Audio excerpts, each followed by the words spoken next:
Hi, I'm Adam Pacifico, and this is the Leadership Enigma podcast. So whether you're listening or watching us, welcome back. Do please check out the YouTube channel because we have over, I can't believe this really, 300 videos there for you. So this episode is powered again by good friend Kevin O'Leary, who's the CEO of Red Leadership and author even, of this book, Where the Evidence Takes Us. Now, this is actually an incredible memoir of a Scotland Yard detective with 30 years service. These are tales of hostage negotiation and covert operations to commanding the iconic London 2012 Olympics. As leaders, calm, fast decision-making, a fluid leadership style, and a constant human-centered approach when everything and everyone is in utter chaos will win the day every day. Check out the show notes for more information about this wonderful book. So, with that in mind, today we are diving into the eye of the storm. Wars, elections, tariffs, AI disruption. It is a world of uncertainty for leaders and their businesses everywhere. And everyone is asking, how do we navigate this? So joining me today is Tom Stevenson, friend and head of investment at Fidelity and renowned financial commentator and one of the sharpest minds in relation to what's happening or what's happening next. I have to big him up. So this is an episode packed full of insights, strategies, and some real world advice that every leader, entrepreneur, and decision maker needs to know right now. Come back to me just after the break. Hi, I'm Adam Pacifico, and welcome to the Leadership Enigma, a world-ranked, award-winning podcast that's insatiably curious as regards what leaders do, how they do it, and importantly, why.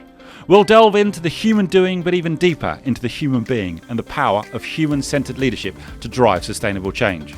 So whether you're an entrepreneur, business owner, corporate executive, each week we speak to global experts, academics, rising stars, ambitious upstarts and disruptors, as together we will discover that success leaves clues.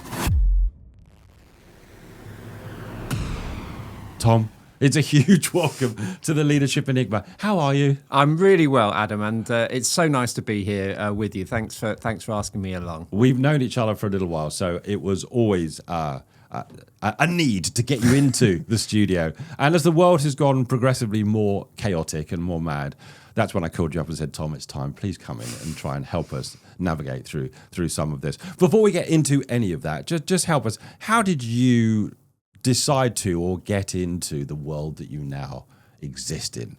The financial world, the investment world, the monetary world. How did that happen? Yeah, it was a kind of roundabout route. I started out as a journalist, actually. Yes. I worked in financial journalism for, I don't know, more than 20 years. And I got, really interested in the big picture, the macroeconomic picture, global markets, strategy, and then I ended up moving from newspapers, Yes, to an investment company, really kind of doing the same thing, just looking at the big picture, writing about it, broadcasting about it, talking to clients about what's going on in the world. So it's it was a logical transition. It's just a different world, if you like, but I'm doing the same kind of stuff. Had you always wanted to go in that direction, or was it a little bit of serendipity on the way? Because sometimes people have a squiggly career before they get to where they land. Yeah, I didn't really have a plan. I think It's always the best way. I think most people don't have a plan. I kind of stumbled into it, but very happy that I did. I mean, I just find it so fascinating. So let's talk about the work that you're doing at the moment. I know you're a financial commentator and you're trying to help as many people as you can really try and understand the global economic outlook. So I bet I've got some questions which are nigh on impossible to answer, but we can have a quick discussion about We'll have a go. We can have a go at it, Tom. At the moment, I'm finding that clients, colleagues, us as a business, these are choppy waters for a whole host of reasons. But just tell us a little bit about kind of your thoughts on just the global economic outlook at the moment. How would you even begin to describe it? Well, I mean, you called it choppy. Yep. I think that's a good word. It's the word that I would grasp is unpredictable, Right. chaotic. A lot of it is to do with obviously what's happening in the US with the change of the presidency. Yes. with the trade wars, with the tariffs, that is having a ripple effect all around the world. But it's not just that. You know, there was a lot other going on before Donald Trump returned to the White House. You know, there's a lot of global uncertainty. There's wars. There's climate change. There's huge change in things like AI.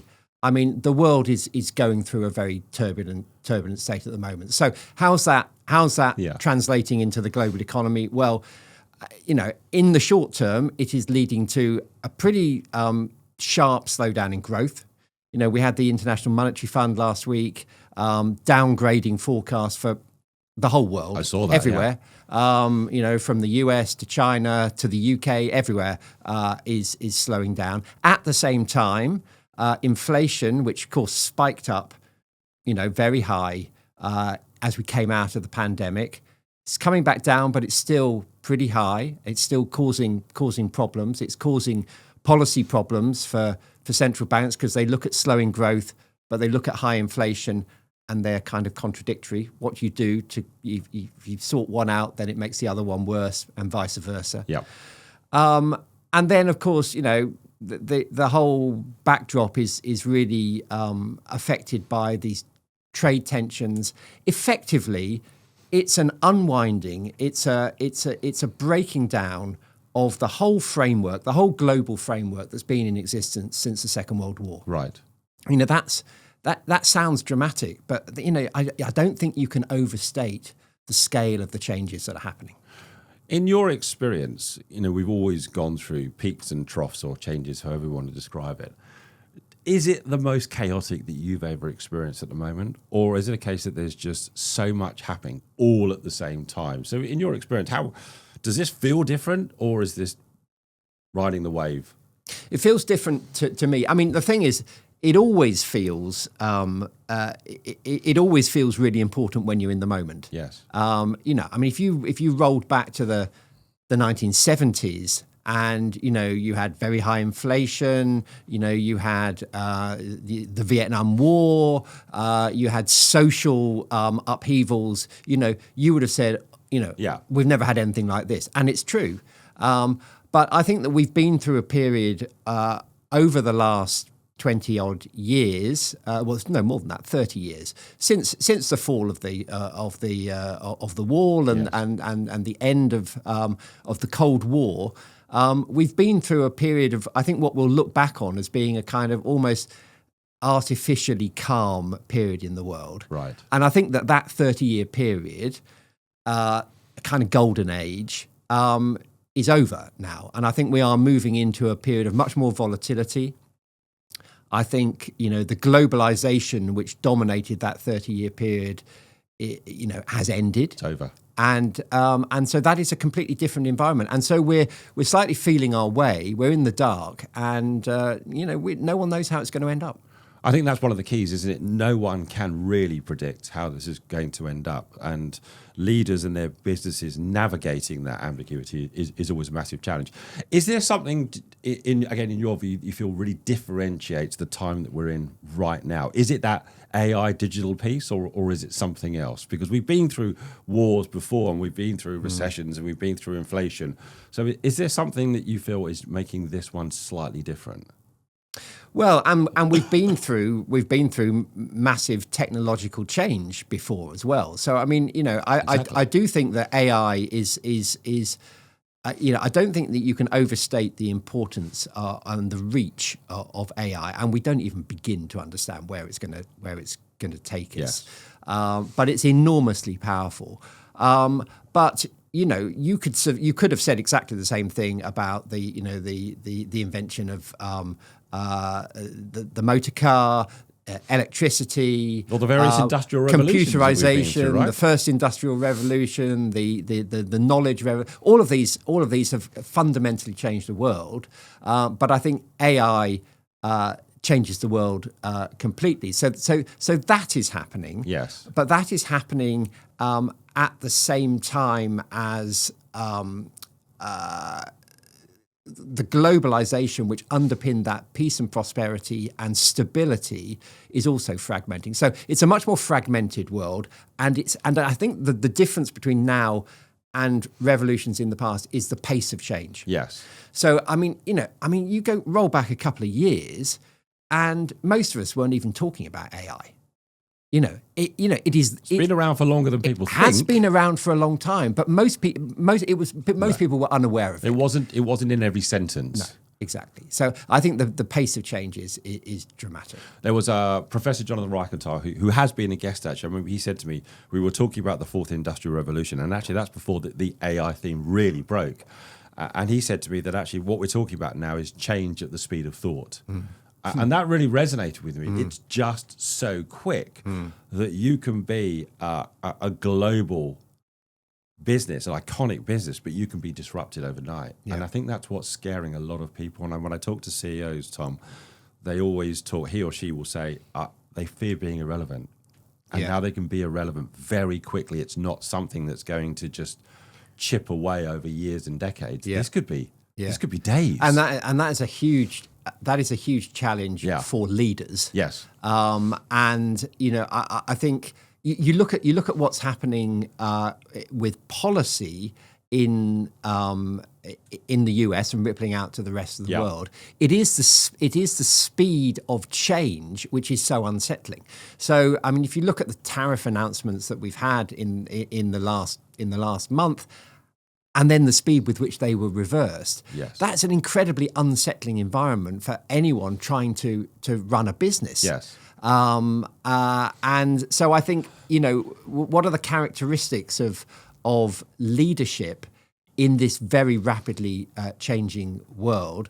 Well, the ability to make speedy decisions is one thing. To make decisions on the basis of changing information. So in other words, to be flexible is the second thing. And interestingly, if you look at Trump, I mean, he has both of those characteristics. He moves quickly and he changes his mind. Yes. And those can be positives, but they can also be negatives. So I think some of the other characteristics of leadership, which maybe he doesn't possess, which maybe business leaders need to possess, emotional intelligence. Yes. The ability to prioritize. So, in a fast changing world, you've got to look at the long term. What is long term these days? Well, the long term is probably the long term is shorter than it used to be. Yeah, I mean, if you look at the life cycle of companies, it has massively we look at the compressed. S&P for sure. It's like something like 14 years now or something crazy. Yeah, exactly. I mean, the life cycle which was counted in decades is now counted in years. Yes, and that's true of the life cycle of a chief executive. Yes, that's compressed. Everything is compressed. And then as we talked about policy, policy can be made, and then 2 days later, it's completely reversed. That's really, really unsettling. So the final just dwelling on this leadership thing, I think the final thing is communication, the ability to communicate clearly and empathetically. So I'm not running a business. I'm really glad I'm not running a business in this environment. I mean, that is a super challenging. But you must be getting called into lots of businesses. Absolutely. In order for the leaders, the boards, the ExCom to say, can you shed some light on some of this in order to allow us a little bit more clarity to make a decision? Yeah, absolutely. I had Gary Ridge, who was the chairman and CEO of WD-40, sat exactly where you were not very long ago. And he said he learned from the pandemic that you don't make finite decisions in utter chaos.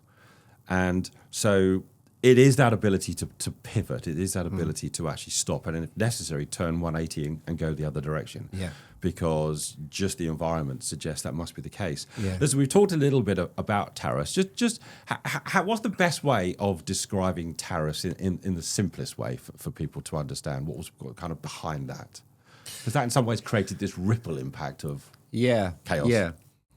Well, I mean, a tariff is a tax on an import. Yeah. So what's it designed to do? Well, it's designed to do several things. One is to try and rectify the imbalances in the global trading framework, which can be very historic. yeah, and there are good reasons for them. And you can say, well, XYZ country has been ripping us off for years. That's a very simplistic description of something. It's a choice. America has chosen to participate in that global trading framework on the terms which it is a tax. It's partly designed to encourage the growth of manufacturing industry back home Internally. And it's partly designed to raise revenue as well. Now, there are question marks over whether it will achieve any of those things, or indeed whether they are contradictory. And then the big question for me about tariffs is who actually pays, who suffers, and I think that the economic consensus, which is not shared by the Trump administration, is that the price is will be largely paid by American consumers. And in fact, wasn't that the whole story around Amazon going to put a price increase for you, the consumer, on the website, which I know now isn't happening. But to your point, it was exactly that, wasn't it? I mean, that is the reality. That is, it's a tax, but it is paid by consumers within the country. So it will be very interesting to see how this plays out. Another question mark is, okay, we want to reshore manufacturing to the US. Do we? Is that really what Americans want? Do they want to do those jobs which are currently outsourced to Asia? Okay. Probably not.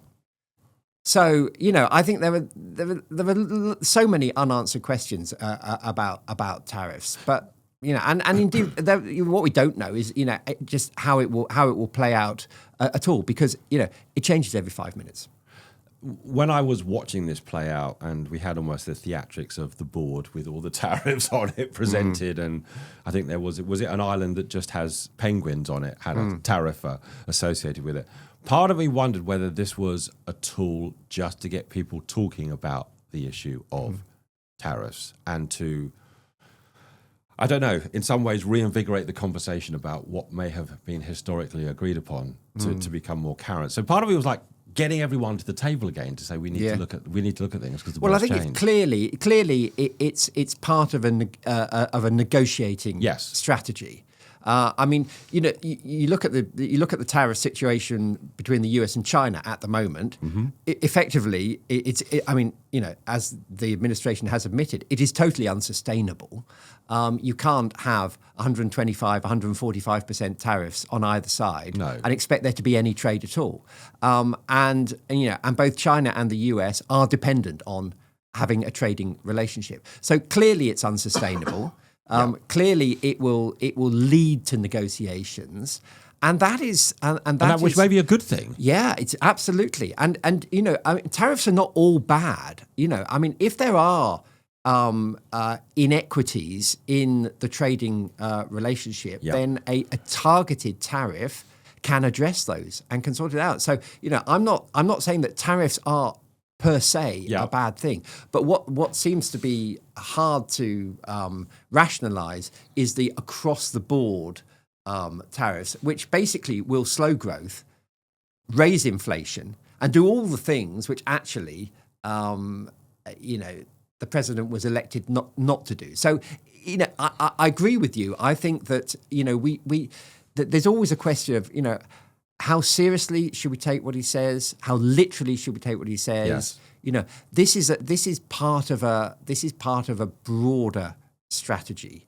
What's the motivation behind it in relation to? I mean, that really takes us on to, I hear this all the time. How do we manage risks in uncertain times? So, what should leaders and businesses be thinking about in relation to how they hedge against this volatility within the market and volatility within their own supply chains and volatility that their customers and clients are experiencing as well? Because as you said, no one is immune to this at the moment. It's global. How on earth do you manage that kind of risk? Well, I think there are probably three things that you do. Okay. The first thing is you have a plan. We've talked about the fact that no one knows how things are going to pan out. So therefore, you need scenario plans. You need to hope for the best and plan for the worst. Right.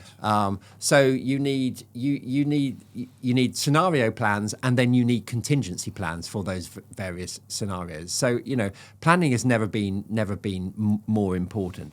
I think the second thing which businesses obviously need to think about is diversification. So diversification of their risks, of their supply chains, of their target markets.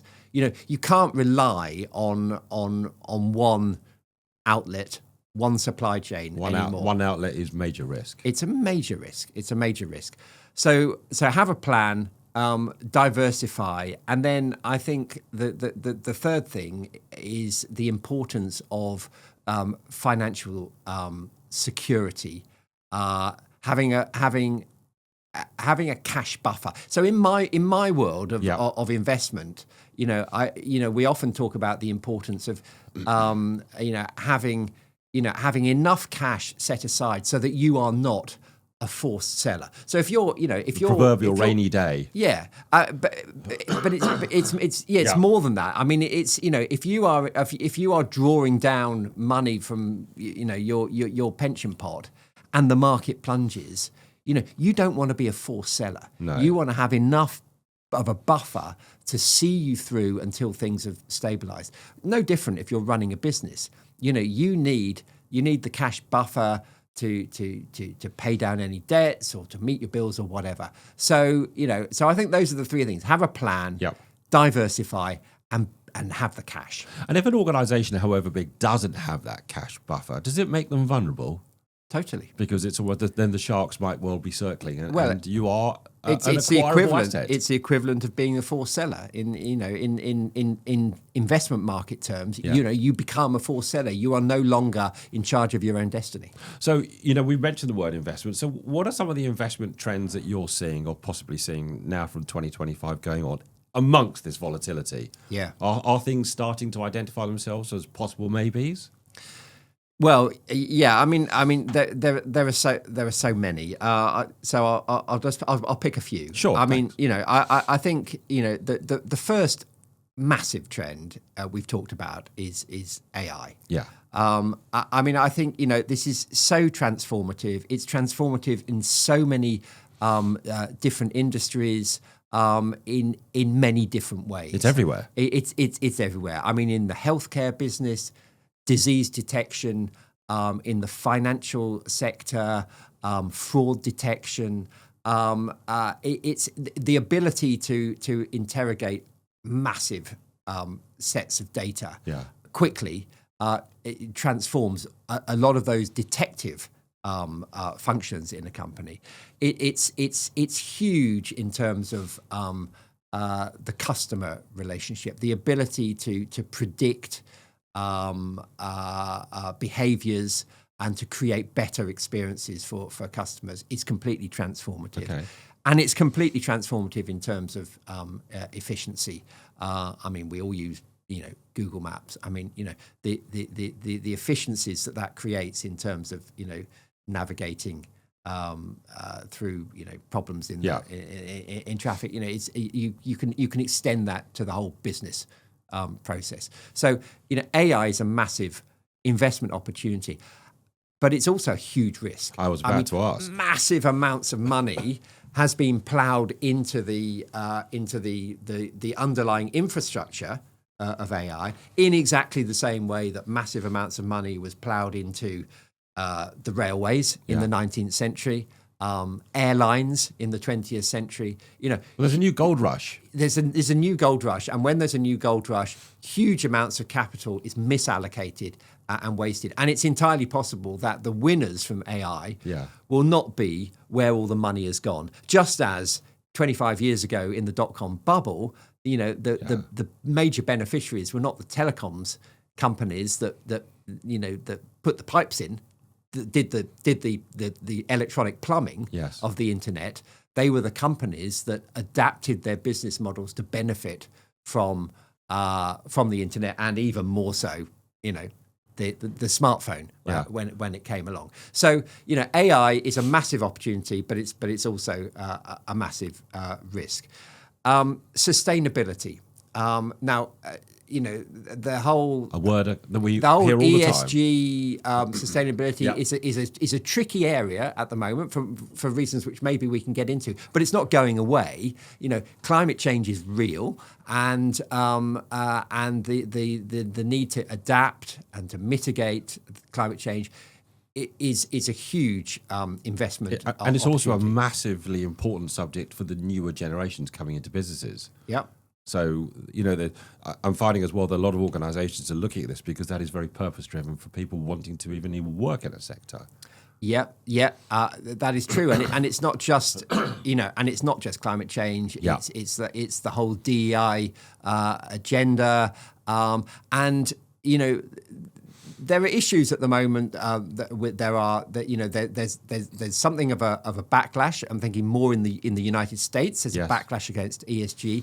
Here in Europe, the issue is more about regulation and definitions, and so it's a tricky area, but it's a massive area, and it's not going away. So those are two key ones. Third one is and those are obvious ones. People talk about those all the time. I think a third one, which I think is really important, is just the crumbling infrastructure of the developed world. So anytime you go to America, you drive around in America, the roads are shocking, the bridges are shocking.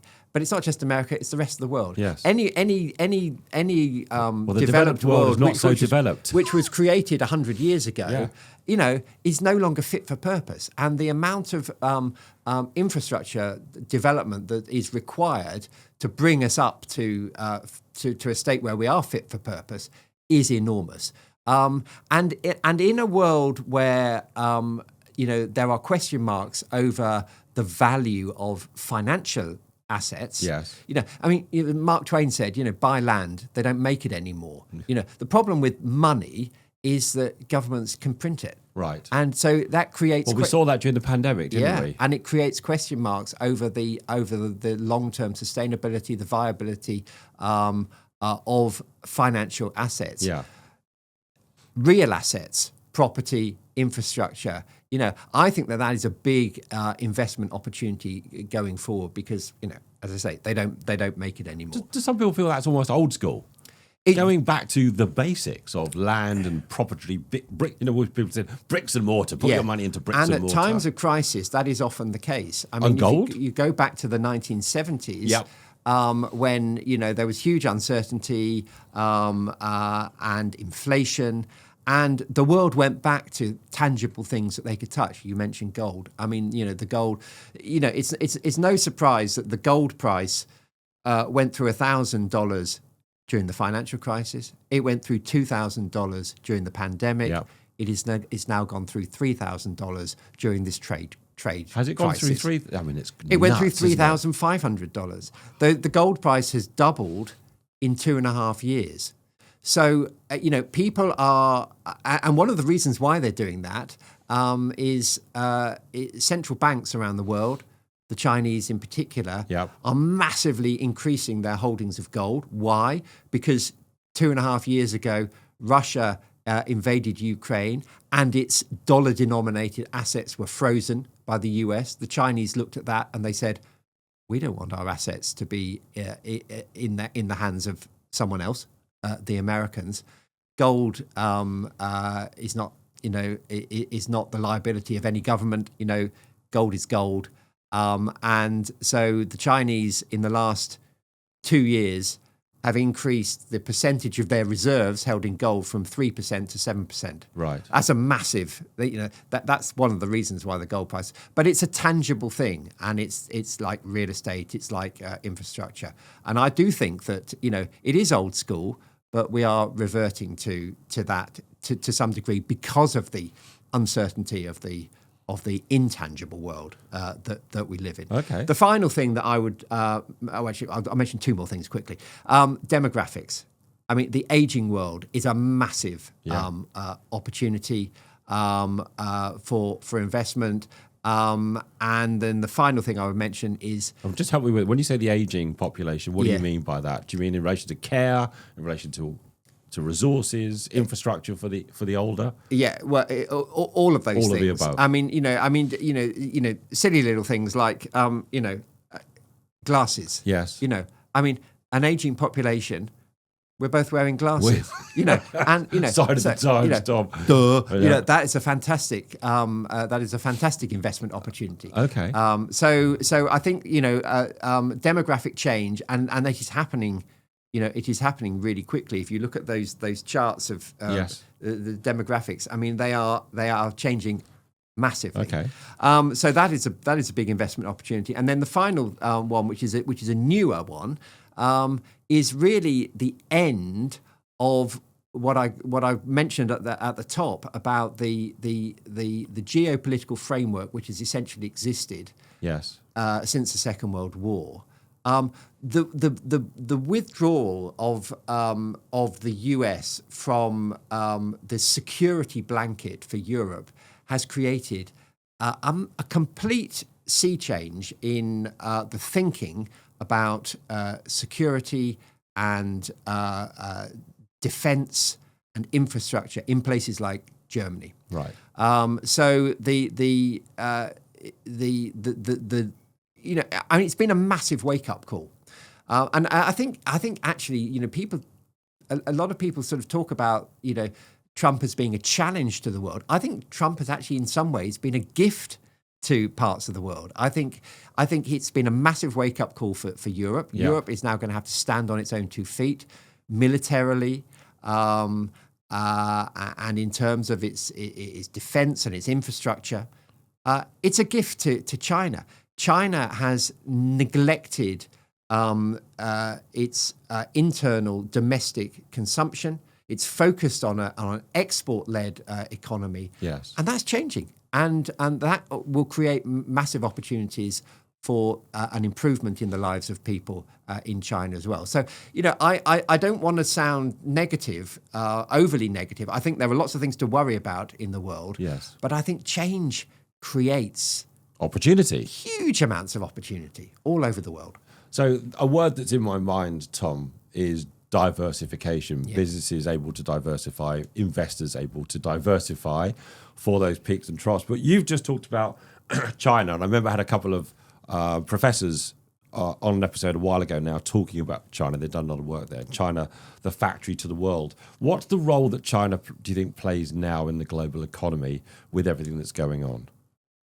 Yeah, well, I mean, it continues to be the factory to the world, but I think that creates problems as well, and they're real problems. And I may not agree with everything that the Trump administration has done, but the one thing they have done is they have highlighted an imbalance in the global economy. So Right. I do think that China will change and will become more focused on domestic consumption, and that will create a better balance in the world. There's a shift coming. There's a shift coming from the world that we've lived in in recent years has been one overstretched massive consumer in America, and one underspending, oversaving, over-exporting economy in China. And I think that we will quite quickly move to a more balanced world in which we have two big drivers of consumption and drivers of manufacturing as well. So I think that is a good thing. And I think that China is in a position to be able to do that. It has the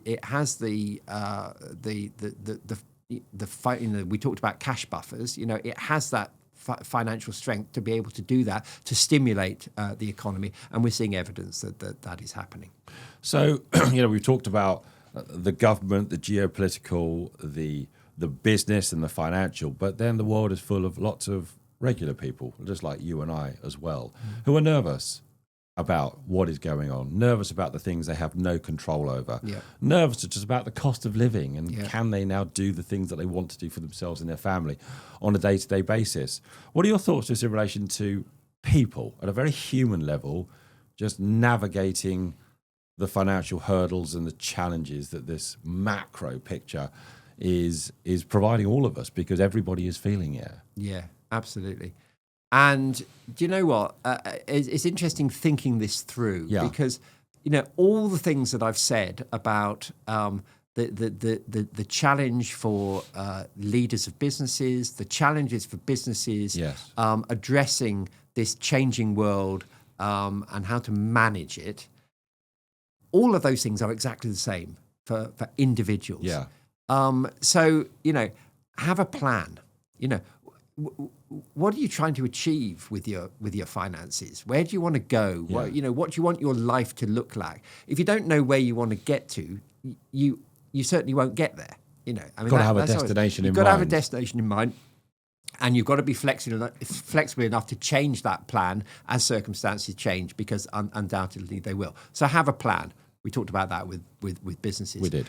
Diversification. I mean, what's happened in the last 3 months with in financial markets, which is my main area of focus, has been absolutely fascinating, because you roll back 3 months ago, and everyone had bought in, everyone was drinking the Kool-Aid about what was called US exceptionalism, and the Big Seven, the Magnificent Seven. It was going to, really since the financial crisis 15 years ago, America had led the way. That was going to continue. The whole trade tariff situation was going to entrench that. It was going to cement that situation. It was all pro US. People were very anxious about China. They were very anxious about Europe. What's happened in the financial markets since then? The American markets have tanked. European markets, Chinese markets, UK, they've all done really, really well. So that would have been, and everyone got it wrong. Everyone. I mean, all the brightest minds. Their lives are a lesson in itself, Tom. In the big investment banks, they've all ripped up their forecast because they got it completely wrong. So flexibility, diversification. Diversification has protected you in that situation, because actually, if you had a geographically diversified portfolio, if you'd been diversified across different assets, if you'd held some shares and some bonds and some gold and some property and some cash, actually, you look okay 3 months on. Yes. If you had been all in on the Magnificent Seven tech stocks and the US 3 months ago, then you're not feeling quite so happy. So diversification is the second thing. Yeah. Exactly the same for business. And then cash, we talked about that. It's the rainy day syndrome. The rainy day syndrome. It's the sleep at night syndrome. Have you got enough money, cash, that you can sleep at night? And I think if you have those three things, if you've got a plan and you're well diversified and you've got a cash buffer. Yeah. And I think there are good advice as well, isn't it? Is focus on what you can fix and try not to lose sleep over the things you have no control over whatsoever, especially the geopolitical footprint. Something that I wanted to mention, because you sparked my thinking, was about a digital currency. Mm-hmm. Because I think I saw, was it one country? Is it Turkey? Has just announced that they've written into legislation that there cannot in any way, shape or form be just a digital currency. Mm. I could have got that wrong. What are the thoughts about digital currencies? Because so many places now, excuse my voice, so many places now don't even take cash. Yeah. Loads of people I know, and I'm one of them, don't carry cash. So are we going in a certain direction of travel? Well, I mean, it's interesting that we should be talking about this in the week when Spain and Portugal ground to a halt. Saw that, right? Because their power systems went down, and everyone was the first thing that people did was they went to the cash point machines to try and get some. I read about this. Yeah. So I think we are moving in a digitalized direction, which I think is quite dangerous. We talked about resilience, Yes. creating resilience in businesses Yep. and in personal finance terms. Creating resilience is so important, and I think that digital currencies, are potentially problematic in that resilience perspective. Do you think we'll actually move to just digital, or do you think it's an aspiration for some and the worst nightmare for others, and the jury will remain out for some time? I think it will. I think the jury will remain out because it could be for precisely that reason that it's one man's utopia is another man's nightmare. Which is so true, right? A lot has been always talked about the power of patience in investing and compounding. And with everything, excuse me, my voice is definitely going today. With everything changing so quickly, is that still true?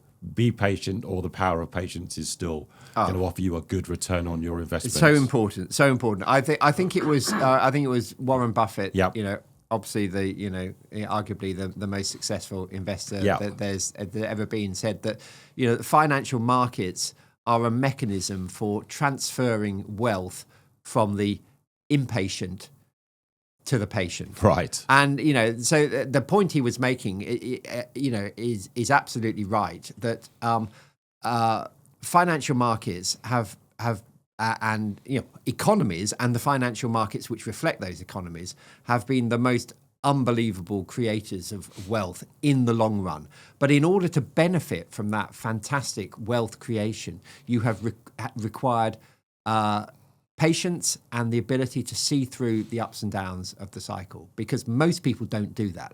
Most people try and time the market. They try and buy at the bottom and sell at the top, and no one can do that. No one can do it consistently. And the way to benefit from the long run outperformance of assets like stocks and shares over safer assets like cash is to ride the waves. And the best thing that you can do actually is to do nothing at all. That pays a dividend, doesn't it, really? It does. So with everything that's going on, you said earlier, it's kind of my final question, everyone got it wrong 3 months ago. So what's the best piece of advice that you can offer really leaders at any level, entrepreneurs, small, medium, large businesses at the moment? Is it just don't panic? I think the best piece of advice I would give is humility. Tell me more. And an acceptance that a lot of what goes on in the world is outside of our control. And that's fine. You don't need to control everything, but you need to arrange your affairs to accept that a lot is out of your control. And so, in investment terms or in business terms, a lot of that is to do with diversification, putting your eggs in many different baskets. It's about patience. Yeah. It's about sticking with it. It's about being steady. In investment terms, it's about dripping money into the market slowly, month by month, taking the psychology out of it, accepting that you don't actually know better than the market, and just going with it. So I think humility and acceptance, change what you can change and accept what you can't. I'm going to come full circle because you mentioned that a lot of CEOs now got much shorter tenure. So actually they're really just the custodians for a period of time. They're probably not going to see the full transformation or change. Yeah. So in some ways there's a humility there to say, I'm just here for a period of time and then I'll hand over the baton. Yeah. But do you know what, Adam? That's true of life, isn't it? We're all just custodians. None of us are getting out of here alive, Tom. Exactly. In that respect. I don't know whether I finished on a hopeful point or a bad one. Let's finish on a point of hope. Help me finish on a point of hope, not my ending when none of us are getting out of here alive. What do you think is the story or the message of hope for everyone right now, Tom? Well, the message of hope is that when things are going bad, this too shall pass. Yes. I mean, there's a great book about investment, which was called The Triumph of the Optimists. Right. And, I think that's such a great description, that, in the long run, things work out. In the long run, it'll be fine. Time is on our side. Time's a great healer. Well, time is a great healer. Tom, thanks so much for taking the time to come into the studio. I really appreciate it. And this is a very timely episode. So huge thanks. Thank you, Adam. Join us again next week for more curiosity and insight with the Leadership Enigma. We'd love to hear your comments on today's show as well as suggestions for future topics and guests. Get in touch with me on LinkedIn or visit us at www.leadersenigma.com. Don't forget to rate, review and subscribe on all your major podcast platforms and on our dedicated YouTube channel. Thanks again for joining the community.